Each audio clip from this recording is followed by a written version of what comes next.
Hey, everybody, welcome back to the podcast. You're listening to the longest running superhero role playing game on Earth, also known as the Continuum Chronicles. As always, I'm your host, the Game Master, and today we're going to be talking about Wonder Woman, Superman, Martian Manhunter, Batman, Aquaman, Barry Allen, Abin, and the Invaders from Mars. But before we get into all of that, smash that like button, make sure you're still subscribed, ring the bell for notifications, and as always, leave us a comment because that really helps us out with the YouTube algorithm. We've got a great community here, and it's all thanks to you guys. Thank you so much for being here. With all that said, let's dive in. The prologue to this one takes place on April 22nd, 1953. That night, a young boy named David is awakened by a loud thunderstorm. From his bedroom window, he sees one of those UFOs from the 1953 War of the Worlds descend and disappear into a sandpit area behind his home. After rushing to tell his parents, his scientist father goes to investigate David's claims. His father encounters a white Martian, and just like in our recent videos on the subject, the white Martian devours David's father, gains mass, then splits in two. One of the two Martians uses its shape-shifting ability to assume the appearance of David's father. When the supposed dad arrives at David's house much later in the morning, David notices that he's behaving in a cold and hostile manner. David soon begins to realize something's very wrong because he sees that certain townsfolk are acting in the exact same way. Through his telescope, David sees a neighbor kid named Kathy Wilson suddenly disappear underground while she's walking in the sand pit.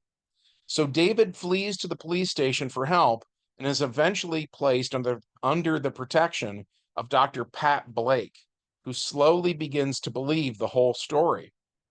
With the help of a local astronomer named Dr. Stuart Kelston and Dr. Blake, David soon realizes that the flying saucer is likely the vanguard of an alien invasion from the planet Mars, which is now in close proximity to Earth.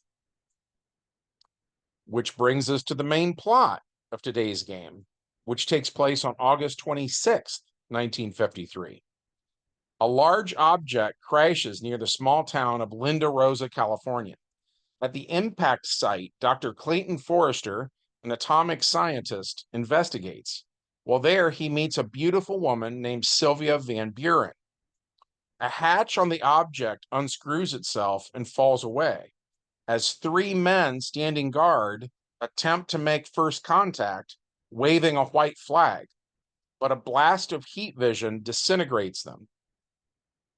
United States Marines then surround the site as reports pour in of more cylinders, presumably from Mars, landing all over the Earth, attacking various cities. Three bioorganic Martian tripods now emerge from the Linda Rosa cylinder.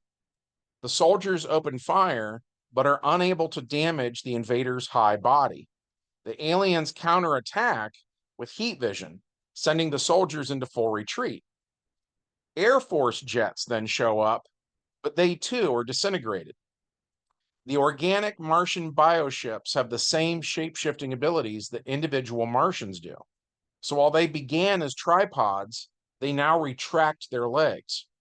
They take on the classic appearance of the 1953 War of the Worlds attack craft, and they are shaped kind of like a manta ray, but with a bulbous, elongated green window at the front through which the Martians can observe their surroundings.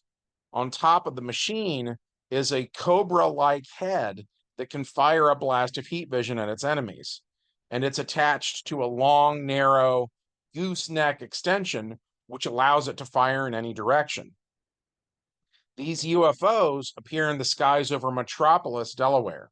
So mild-mannered reporter Clark Kent sees them and whispers to himself that this looks like a job for Superman. He ducks into the broom closet of the Daily Planet where he pulls his shirt open, revealing the Silver Age Superman symbol. Moments later, Superman leaps out the window and flies up, up, and away.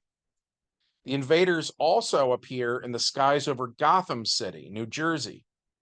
Bruce Wayne sees this and hurries to his private study, where a bust of William Shakespeare conceals a hidden button. Bruce presses it, and a panel slides aside, revealing the bat poles. Bruce slides down the pole into the expansive bat cave below stately Wayne Manor, where he quickly changes into his costume as the Caped Crusader. UFOs appear over Paradise Island, so Wonder Woman telepathically summons her invisible jet and she takes to the skies. In Central City, Barry Allen looks at the skies with fear.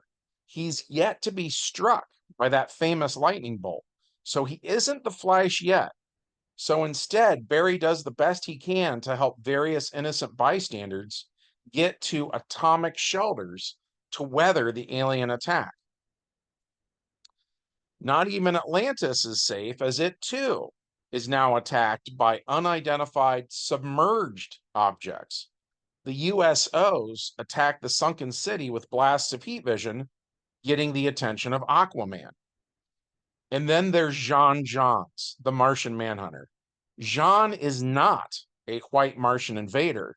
He's a green Martian freedom fighter, and he flies to Earth in his own bioship, along with several other heroic green Martians, in an effort to prevent their white Martian overlords from conquering the Earth too.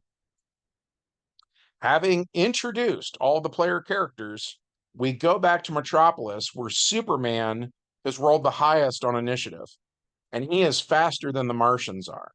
He has a dexterity of 26, so as long as he doesn't roll a critical failure, then he hits. Superman rolls a 3 and a 4, which is a hit. Then we compare his strength of 50 APs versus the Martian biomatter, which has a body of 20 APs. So that means when Superman punches this material, it takes 28 APs of damage. So one punch breaks a bioship, and the knockback damage sends it back into space. Superman substitutes his super speed of 25 for how many actions he can take. So in Metropolis, the White Martians are really rethinking this whole invasion thing. In Gotham City, Batman uses the Bat computer to contact the Green Lantern of Sector 2814, which in 1953 is Abin Sur.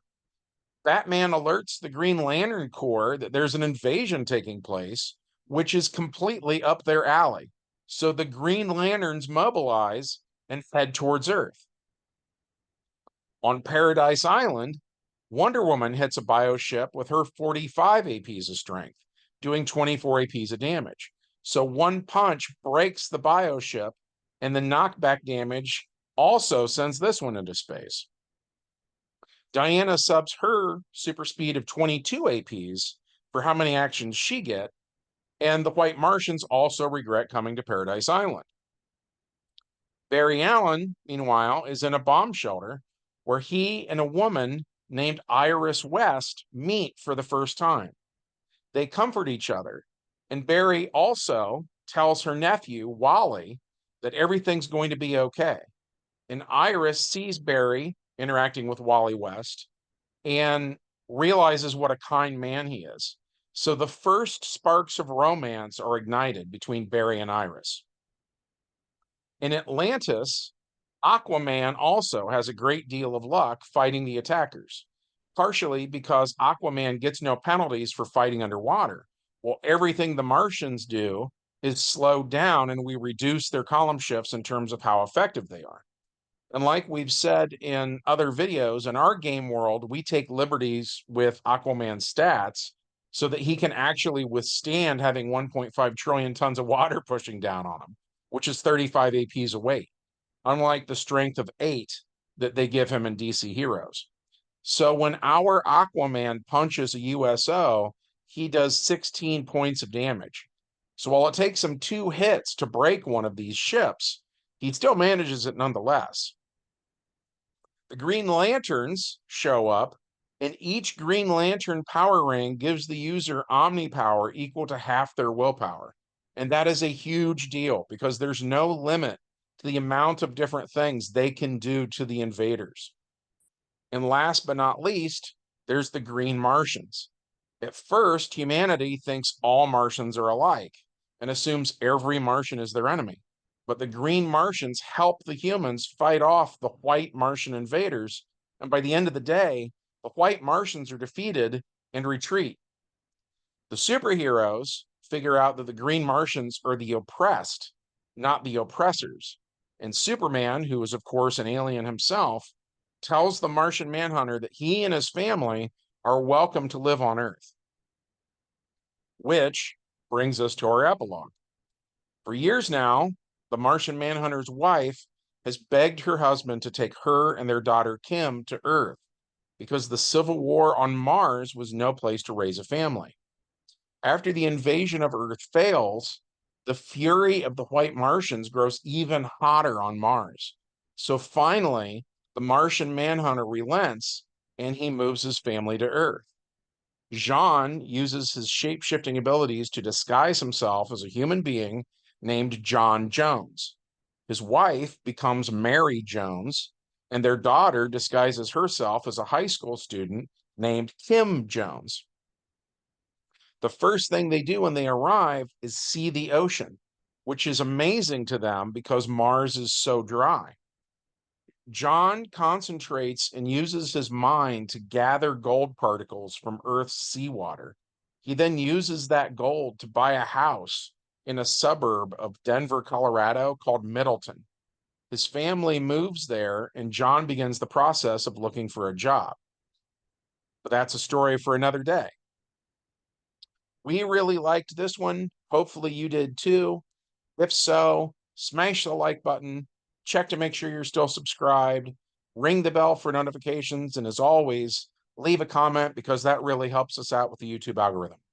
From all of us here at the longest running superhero RPG on Earth, we hope you guys have a good one, and we will see you in the next adventure.